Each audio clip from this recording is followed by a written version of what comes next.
And we are live.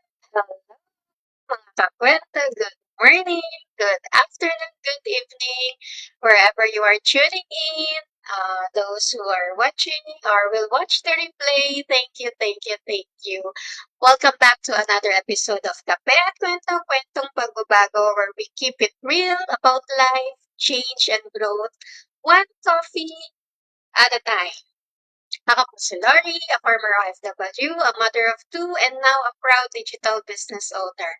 Let's talk about something really simple yet powerfully profound tonight.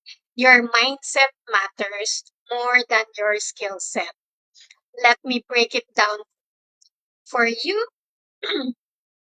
As a former OFW and a long-time employee, I was conditioned to follow orders, stick to schedules, wait for a boss to tell me what to do, and take monthly exams na kailangan perfect, 100% score. One mistake, fail. So when I jump into this digital business, I panic. Kaya ko ba to? Do I have the skills? Am I enough? Or need ba ng 100% score sa mga exams? That's where I missed the point. The real game changer isn't skills. It's mindset. Here is why. Skills can be learned, but if your mindset is trapped in fear or self-doubt or excuses, no training will move you forward. There's no perfect timing or perfect person. Your first investment should always be in your mindset. Confidence isn't something you wait for. It's built through action. Faith first, momentum follows.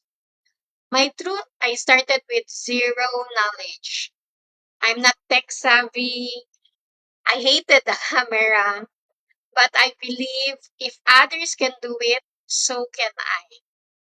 My mindset pushed me to take the leap. To take the leap. Mindset kept me going where doubts scream. Mindset whispered, Lori, this is your season. Show up.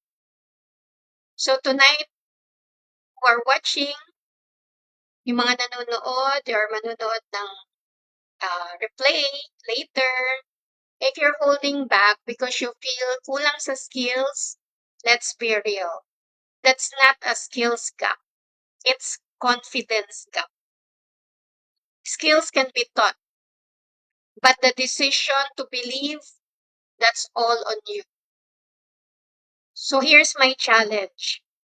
Stop waiting. Start working on your mindset. Trust your capacity to grow. Never let fear, your takot, drown out your dreams. So this journey isn't for everyone, but the growth, the freedom, it's for everyone brave enough to say yes. Thank you for spending your time with me tonight, mga kakwento. Let's continue to open our hearts to new possibilities, open our minds to new ways of earning, and open our lives to true freedom. See you again on my next live for another episode of Kape at Kwento, Kwentong Pagbabago. Bring your coffee, bring your dreams, and let's talk change. Let's continue to earn smart, live free, and grow the person God created us to be. If you want to learn more, you may message me or you may register on my website at www.loriramos.com.